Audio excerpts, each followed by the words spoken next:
हाँ, तो प्यारे बच्चों, हमने इस सिंथेसिस के 5 नियम को पढ़ लिया था, जिसके द्वारा हमने भिन्न भिन्न प्रकार से सिंपल सेंटेंसेस को बनाने के लिए भिन्न भिन्न प्रकार के नियमों का हमने क्या है इसके पहले अध्ययन किया है। तो इसमें हम रूल 5 तक क्या है हमने इसका अध्ययन कर लिया है, और उसके द्वारा हमें सिंपल सेंटेंस को कैसे बनाना है इसके बारे में भी क्या है हम सीख गए हैं। अब हम इस सिंपल सेंटेंस को बनाने के अगले नियम की ओर बढ़ेंगे, जो बहुत ही महत्वपूर्ण नियम होने वाला है। इसको हम ध्यानपूर्वक समझेंगे और इसे 100% पूरा का पूरा क्या है समझेंगे। तो इसी क्रम में आपका जो अगला नियम है वो है रूल 6। क्या है रूल 6? एडवर्ब या एडवर्बियल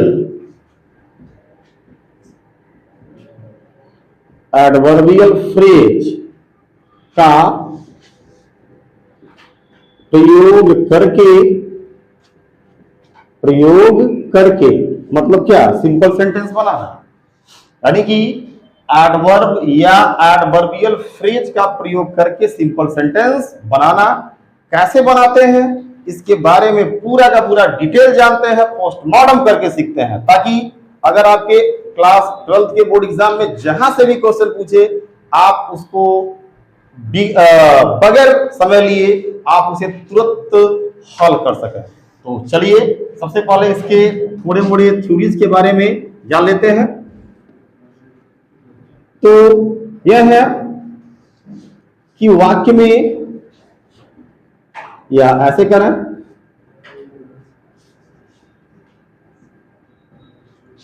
हम ऐसे करें कि साधारणतः या सामान्यतः करें, सबसे आसान शब्द रहेगा। सामान्यतः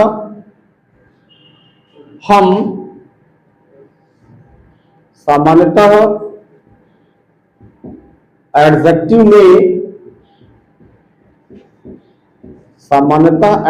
में ly जोड़कर क्या बनता है एडवर्ब बनाया जाता है। ठीक, यहां हमने एडवर्ब के बारे में सीख लिया कि सामान्यतः एडजेक्टिव में किसी भी एडजेक्टिव, यानी कि कुछ ऐसे एडजेक्टिव हैं, सभी की बात नहीं है, लेकिन मैक्सिमम एडजेक्टिव ऐसे हैं जिनमें ly जोड़ करके हम क्या बनाते हैं एडवर्ब बनाते हैं। इस बात को हम ऐसे भी कह सकते थे कि हम ly जोड़ करके क्या है एडवर्ब बनाते हैं, लेकिन ये बात स्पष्टतः उतनी स्पष्ट नहीं पा रही थी। अब हम इसे ऐसे लिखेंगे कि सामान्यतः एडजेक्टिव में ly जोड़ करके क्या बनाते हैं एडवर्ब बनाया जाता है। तो ये तो रहा हमारी बात किसके विषय में एडवर्ब के विषय में। अब देखते हैं कि जब एक वाक्य के कुछ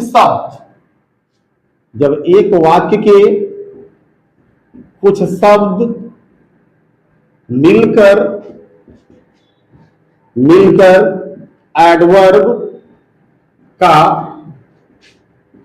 कार्य करते हैं तब उसे एडवर्बियल फ्रेज कहते हैं। क्या कहते हैं एडवर्बियल फ्रेज कहते हैं। अब देखिए सबसे पहले तो हमने ये जान लिया कि एडवर्ब क्या होता है, क्योंकि हमारे मूल टॉपिक में यही था कि एडवर्ब या एडवर्बियल फ्रेज का प्रयोग करके सिंपल सेंटेंस बनाना। तो कैसे होगा तो सबसे पहले हम जानेंगे। तो सामान्यतः एडजेक्टिव में ly जोड़ करके एडवर्ब बनाया जाता है। जब एक वाक्य के कुछ शब्द मिलकर के एडवर्ब का कार्य करते हैं, समझ रहे हैं, तब उसे हम क्या बोलते हैं एडवर्बियल फ्रेज कहते हैं। यह बात भी क्या है स्पष्ट है। अब नाउ ए क्वेश्चन अराइजेस, अब यहाँ पे एक प्रश्न ये खड़ा होता है कि हम इस नियम को कहां यूज करेंगे, कहां प्रयोग करके दो या दो से अधिक दिए हुए सिंपल सेंटेंस को जोड़ करके एक नया सिंपल सेंटेंस बनाएंगे। तो अब देखिए मुख्य बात जो है हमारी यह है कि इस विधि का प्रयोग, इस विधि का प्रयोग तब किया जाता है, ठीक। क्या इस विधि का प्रयोग तब किया जाता है जब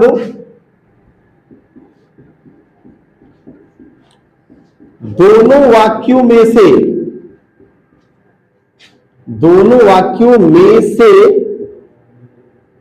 कोई एक वाक्य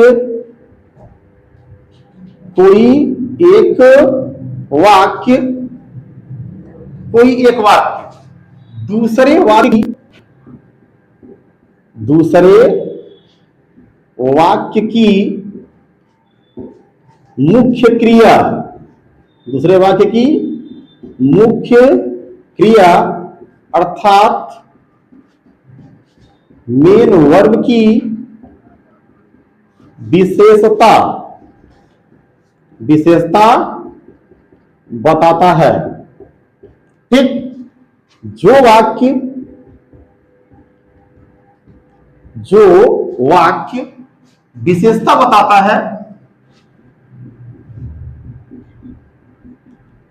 वाक्य विशेषता बताता है, उसे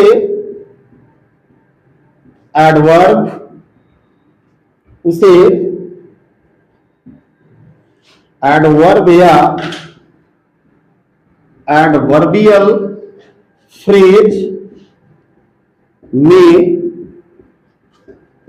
बदल देते हैं, ठीक। क्या बोल रहा है कि सामान्यतः एडजेक्टिव जो होता है उसमें अलवाई जोड़ करके हम क्या एडवर्ब बनाते हैं, और जब एक वाक्य के कुछ शब्द मिलकर के एडवर्ब का कार्य करते हैं तब उसे एडवर्बियल फ्रेज कहते हैं। यह शब्द होता है और वो एडवर्बियल फ्रेज कुछ शब्द मिलकर के एडवर्ब की तरह कार्य करते हैं, अर्थात वहां पे शब्दों की संख्या ज्यादा होती है और यहाँ एक ही होती है। समझ रहे हैं? इस विधि का प्रयोग तब होता है जब दोनों वाक्यों में से कोई एक वाक्य, चाहे पहले वाक्य दूसरे वाक्य की मुख्य क्रिया की विशेषता बतला रहा है या दूसरा वाक्य पहले वाक्य की मुख्य क्रिया की विशेषता बतला रहा है। समझ रहा है ना? तो जो वाक्य अगर पहला दूसरे का बता रहा है तो पहले का, और अगर दूसरा पहले का बता रहा है तो उसे एडवर्ब या एडवर्बियल फ्रेज में क्या है बदल देते हैं, क्योंकि यही बात साफ रूल में लिखा है कि जो वाक्य विशेषता बताता है, यानी कि जो वाक्य विशेषता बतलाएगा, अब वो पहला और दूसरा में से कोई भी हो सकता है, वह क्या है एडवर्ब या एडवर्बियल में बदल दिया जाएगा, क्योंकि वो ग्रामर हमारे नियम पे काम नहीं करता है। ग्रामर बिल्कुल मैथमेटिक्स के रूल के तरह काम करता है, जैसा नियम में है उसके उसी के आधार पर ही वो काम करेगा। ठीक है ना? तो अब देखिए, अब हम आते हैं सीधे एग्जाम्पल की तरफ। मान लीजिए यहां दिया हो तो देखिए यहां क्या था, एक बार और हम देख लेते हैं डिटेल कि सामान्यतः एडजेक्टिव जो होता है उसमें अलवाई जोड़ करके हम क्या एडवर्ब बनाते हैं, और जब एक वाक्य के कुछ शब्द मिलकर के एडवर्ब का कार्य करते हैं तब उसे एडवर्बियल फ्रेज कहते हैं। यह शब्द होता है और वो एडवर्बियल फ्रेज कुछ शब्द मिलकर के एडवर्ब की तरह कार्य करते हैं, अर्थात वहां पे शब्दों की संख्या ज्यादा होती है और यहाँ एक ही होती है। समझ रहे हैं? इस विधि का प्रयोग तब होता है जब दोनों वाक्यों में से कोई एक वाक्य, चाहे पहले वाक्य दूसरे वाक्य की मुख्य क्रिया की विशेषता बतला रहा है या दूसरा वाक्य पहले वाक्य की मुख्य क्रिया की विशेषता बतला रहा है। समझ रहा है ना? तो जो वाक्य अगर पहला दूसरे का बता रहा है तो पहले का, और अगर दूसरा पहले का बता रहा है तो उसे एडवर्ब या एडवर्बियल फ्रेज में क्या है बदल देते हैं, क्योंकि यही बात साफ रूल में लिखा है कि जो वाक्य विशेषता बताता है, यानी कि जो वाक्य विशेषता बतलाएगा, अब वो पहला और दूसरा में से कोई भी हो सकता है, वह क्या है एडवर्ब या एडवर्बियल में बदल दिया जाएगा, क्योंकि वो ग्रामर हमारे नियम पे काम नहीं करता है, ग्रामर बिल्कुल मैथमेटिक्स के रूल की तरह काम करता है, जैसा नियम में है उसके उसी के आधार पर ही वो काम करेगा। ठीक है ना। तो अब देखिए, अब हम आते हैं सीधे एग्जाम्पल की तरफ। मान लीजिए यहां दिया हो पंक्चुअल शब्द है हमारे दूसरे वाक्य का, वह पहले वाक्य की मुख्य क्रिया वेंट की विशेषता बतला रहा है। किसकी विशेषता बतला रहा है? वेंट की। अतः हमें क्या है, पंक्चुअल को एडवर्ब में क्या है, बदल देना होगा। क्यों? क्योंकि यह अकेला एकमात्र शब्द है, कई शब्द मिलकर के एडवर्ब का काम नहीं कर रहे हैं। अगर कई शब्द मिलकर के एडवर्ब का काम करते हैं तब हम इसे एडवर्बियल फ्रेज में बदलते। समझ रहा है? यह बात क्लियर है? चलिए आगे देखते हैं। यहां तो अब यह हो जाएगा ही वेंट टू स्कूल क्या पंक्चुअली, पंक्चुअली, अरे he went to school punctually. हमने पहले वाक्य को वैसे का वैसे छोड़ दिया, दूसरा वाक्य का एक शब्द पहले वाक्य की मुख्य क्रिया की विशेषता बतला रहा था, अतः इसे हमने बदल दिया इसमें एडवर्ब में, और इस वाक्य को जैसे था वैसे का वैसे ही हमने लिख दिया। बस समझ में आ गया। अब हम अगले एग्जांपल की तरफ बढ़ते हैं। जैसे मान लीजिए यहां दिया हो दूसरा,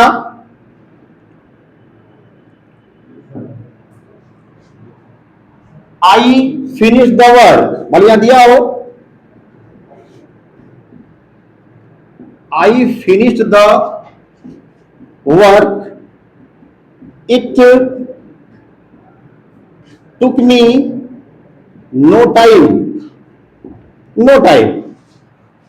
देखिए क्या, आई फिनिश्ड द वर्क, मैंने कार्य को समाप्त किया, it took me no time, और it took me no time, और मुझे इसे समाप्त करने में थोड़ा सा भी समय नहीं लगा। ठीक है, it took me no time, अर्थात मुझे इस कार्य को करने में थोड़ा सा भी समय नहीं लगा। और मैंने क्या किया, आई फिनिश द वर्क, मैंने कार्य को समाप्त भी किया। ठीक, तो इसमें हमें कोई अन्य पहचान नहीं देखना है, यह देखना है कि क्या किसी वाक्य का एक शब्द दूसरे वाक्य की मुख्य क्रिया की विशेषता बता रहा है, या दूसरे वाक्य के कुछ शब्द मिलकर के पहले वाक्य की मुख्य क्रिया की विशेषता बता रहे हैं। तो यहां देखिए, it took me no time, ऐसा करने में हमें कोई भी समय नहीं लगा। अब इस दूसरे वाक्य के कई शब्द मिलकर के इस वाक्य की अर्थात पहले वाक्य की मुख्य क्रिया फिनिश्ड की विशेषता बतला रहे हैं। Finished, finished it took me no time, समाप्त किया मैंने क्या, और उसे समाप्त करने में तनिक भी समय नहीं लगा, थोड़ा सा भी समय नहीं लगा, अर्थात मुख्य क्रिया की विशेषता बतला रहा है। तो दूसरे वाक्य के कुछ शब्द मिलकर के क्या है, पहले वाक्य की मुख्य क्रिया फिनिश्ड की विशेषता बतला रहे हैं। अतः हमें यहां पे it took me no time को हमें adverbial phrase in no time में क्या है, बदलना पड़ेगा। इसमें इन नो टाइम, इसमें इन नो टाइम, समझ रहा है। अब वहां हमने इसे क्या है, adverbial phrase in no time में क्या किया, बदल लिया, और पहले वाक्य को हम वैसे की वैसे ही क्या है, अवस्था में छोड़ देंगे। यानी वाक्य हमारा क्या हो जाएगा, यहां हमारा कंबाइंड हो जाएगा, I finished the work in no time, in no time, I finish the work in no time.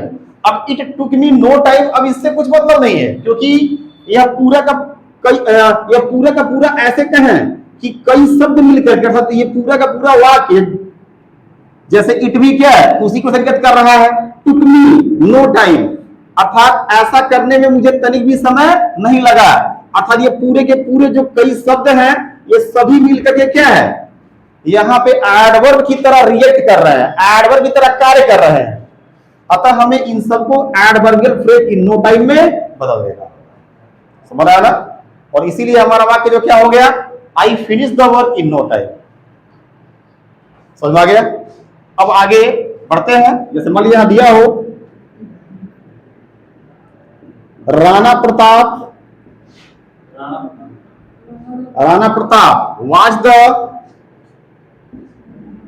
was the glory of Mewar, ठीक,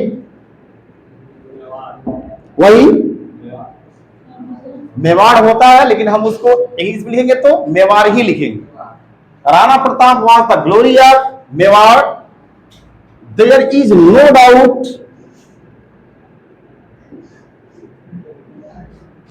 Rana Pratap was the glory of Mewar, there is no doubt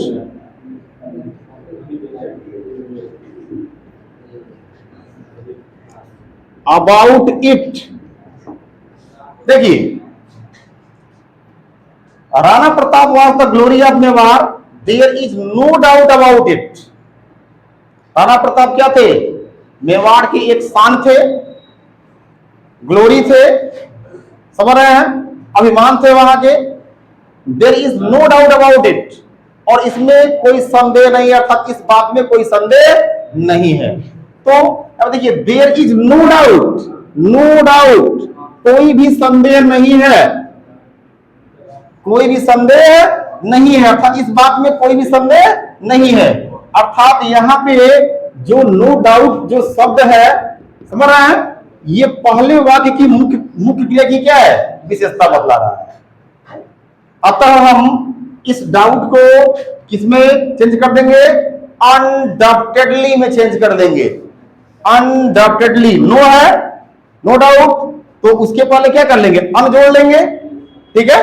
तो यहां हो जाएगा अन DOUBTED, अनडक्टेड हो गया, और अलवाई हो गया हमारा अनडक्टेडली। क्योंकि अभी आपको क्या बताया गया है कि सामान्यतः जो अलवाई होता है, यानी कि सामान्यतः अलवाई लगा करके जो हम एडवर्ब बनाते हैं वह किस में लगा करके बनाते हैं? एडजेक्टिव में। तो यहां नो डाउट, समझ रहे हैं ना, इसको हमें डक्टेड यानी कि एडजेक्टिव में पहले बदलना होगा, और फिर क्या है? अलवाई जोड़ना होगा, तो क्या हो जाएगा? डक्टेडली हो जाएगा। और नो डाउट का मतलब क्या? नो के अर्थ को पूरा करने के लिए हमें इसके पहले क्या है? अन लगाना पड़ेगा, यानी कि अनडक्टेडली, अर्थात निसंदेह, अर्थात इस बात में कोई संदेह नहीं है। बस समझ में आ गया? पूरा का पूरा क्लियर। अब ये हो जाएगा हमारा यहां combined. Rana Pratap was the glory of Mewar, ठीक। अब देखिए, अब हम, वह एक एडवर्ब है, तो एक एडवर्ब का इस्तेमाल वाक्य के बीच में भी हो सकता है और वाक्य के लास्ट में भी हो सकता है। तो हम इसे ऐसे भी कर सकते हैं, Rana Pratap was the glory of Mewar, कामा अनडक्टेडली, या Rana Pratap was undoubtedly the glory of Mewar. हम यहां भी जोड़ सकते हैं। तो बेहतर यह है कि हम इसको यहीं पे क्या है? जोड़ें, क्योंकि अगर लास्ट में हम जोड़ेंगे तो हमें एक ही कामा बस लगाना है, और अगर बीच में जोड़ेंगे तो हमें दो कामा लगाना है। समझ रहे हैं? Undoubtedly was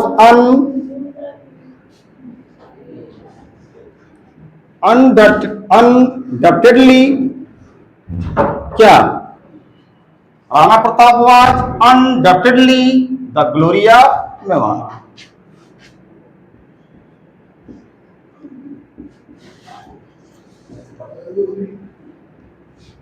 Mewar. ठीक है, ये हो गया। कर सकते हैं क्या? किसी को कोई दिक्कत? अब देखिए, सबसे बहुत ही पॉपुलर एग्जांपल दे रहे हैं। बोलिए, यहां दिया हो, he did his work,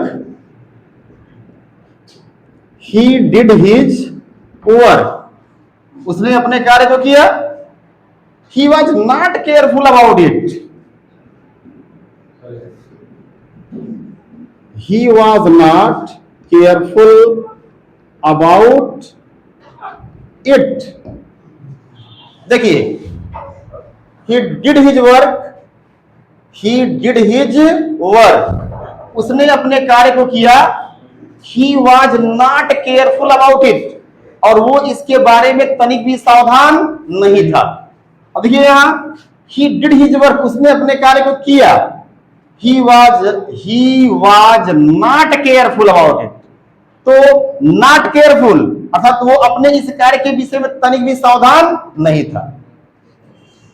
तो अब क्या हो जाएगा यहां देखिए, नॉट केयरफुल, ठीक, यानी कि केयरलेसली हो गया। तीसरी बात है, अरे भाई यहां केयरफुल है तो क्या है, नॉट केयरफुल, उसका एक शब्द में इस्तेमाल करेंगे तो क्या हो जाएगा, केयरलेस हो जाएगा। और जब केयरलेस भी क्या है, एडजेक्टिव ही है, उसमें अलवाई जोड़ सकते हैं, और उसमें अलवाई जोड़ करके हम एडवर्ब क्या है बना सकते हैं, तो क्या हो जाएगा, केयरलेसली हो जाएगा। समझ रहे हैं, ऐसे हो जाएगा। यानी यहां हमारा हो जाएगा combined, he did his work, he did his work, yes, he was not, अरे भाई he was तो यही है ना, यही है ना, not careful, केवल not careful को देखना है हमें। about it, इसके बारे में, किसके बारे में, अपने कार्य के बारे में। और about it भी क्या है, इसी वर्क के बारे में ही है। समझ रहे हैं, तो अब यहां पे क्या हम कर लेंगे, यानी कि डिड जो हमारी क्या है, मुख्य क्रिया है, और नॉट केयरफुल, तो ये नॉट केयरफुल जो है, यह पहले वाक्य की मुख्य क्रिया डिड की विशेषता बदला रहा है। समझ रहा है, तो इसलिए ऐसा करना पड़ रहा है, ठीक। तो ही डिड हिज वर्क क्या, केयरलेस कर देंगे, किसके लिए, नॉट केयरफुल के लिए, क्या हो जाएगा, केयरलेस हो जाएगा। और उसमें अलवाई जोड़ देंगे, क्योंकि केयरलेस से क्या है, एडजेक्टिव है, अलवाई जोड़ लिया। यानी कि यहां एडजेक्टिव का हमने प्रयोग करके क्या है, एडवर्ब का प्रयोग करके हमने क्या है, एक सिंपल सेंटेंस बना लिया। यानी वाक्य हमारा हो गया, ही डिड हिज वर्क केयरलेसली। वही तो बात है, he did his work, he was not careful about it, that means क्या, he did his work carelessly। कर सकते हैं। अगला एग्जांपल देखते हैं, पांचवा,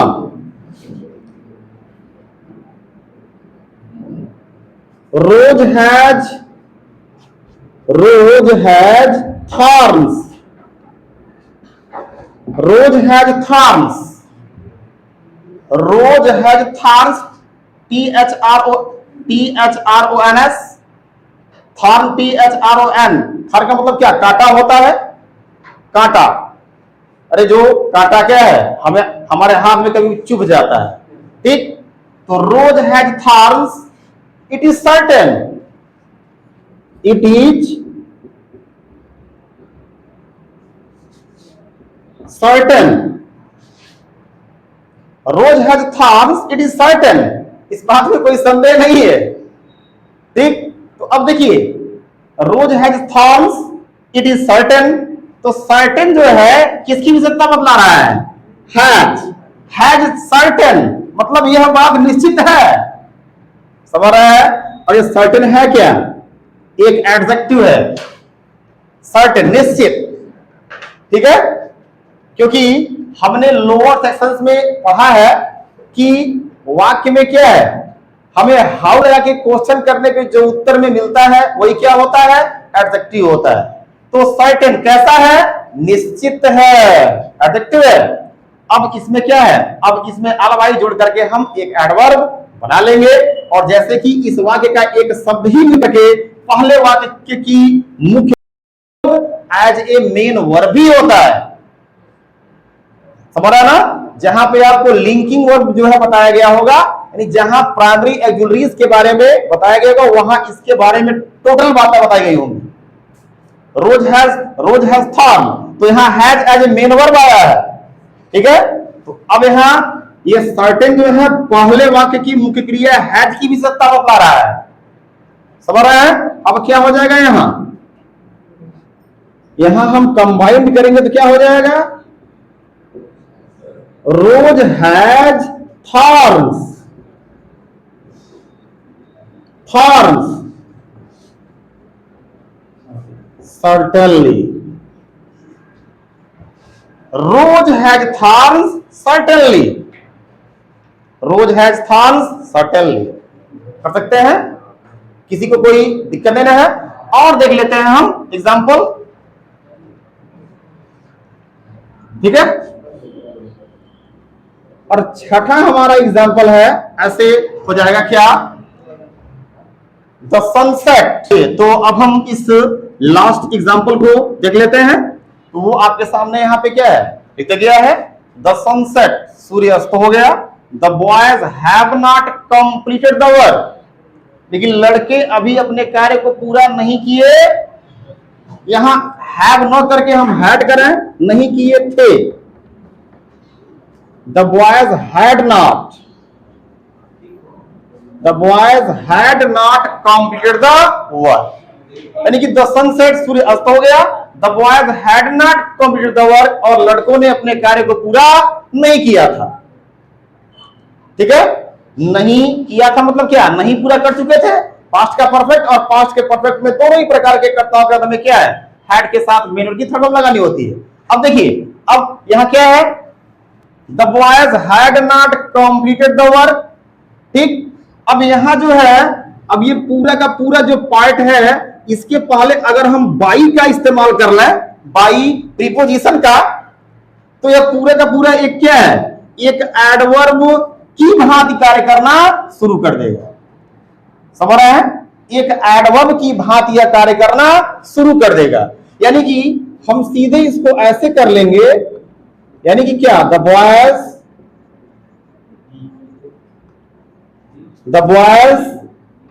had not completed, had not completed the work by sunset, सूर्यास्त होने तक, by sunset। यानी कि मुख्य रूप से वह एडवर्ब के रूप में किस एडवर्ब की तरह कार्य कर रहा है, वह एक एडवर्बियल फ्रेज की तरह कार्य कर रहा है। किस तरह से, एक एडवर्बियल फ्रेज की बात कार्य करना शुरू कर दे रहा है, जैसे ही हम उसके पहले बाई क्या है, जोड़ रहे हैं। यानी वाक्य हमारा हो जाएगा, The boys had not completed the work by sunset। तो प्यारे बच्चों, आपको इतने सारे एग्जाम्पल आपके सामने क्या है, बता दिए गए कि आप इस रूल का प्रयोग करके और इतने सभी प्रकार के एग्जाम्पल्स को समझ करके आप किसी भी प्रकार के बोर्ड एग्जाम में, क्लास 12th के जो बोर्ड एग्जाम में पूछे जाने वाले क्वेश्चन अगर रहेंगे, तो आप उसे 100% क्या है, हल कर सकते हैं। अगर फिर भी आपके दिमाग में कोई डाउट क्या है, रह जाती है, तो आप कमेंट बॉक्स में कमेंट करना बिल्कुल नहीं भूलेंगे, क्योंकि बाद में इन सभी टॉपिक्स को क्या है, पढ़ाने के बाद एक जो है डाउट क्लास भी रखा जाएगा, जिसमें सभी बच्चे, जो भी जितने भी बच्चे इस YouTube चैनल के माध्यम से पूरे वीडियोस का अध्ययन किए हैं और इन सभी प्रकार के नियमों का अध्ययन किए हैं, अगर उन्हें समझने में कहीं पर अगर कोई दिक्कत है, तो आप उसमें क्या है, सभी प्रकार के क्वेश्चंस को पूछ लेंगे। और इस YouTube प्लेटफॉर्म पे बन करके आप इस सिंपल सेंटेंस के अगले नियम का अध्ययन करने के लिए इस YouTube चैनल से जुड़े रहेंगे। तब तक आप सभी को बहुत बहुत धन्यवाद, और आप इसके माध्यम से पढ़ाई करते रहें और ऊंची सफलता हासिल करते रहें।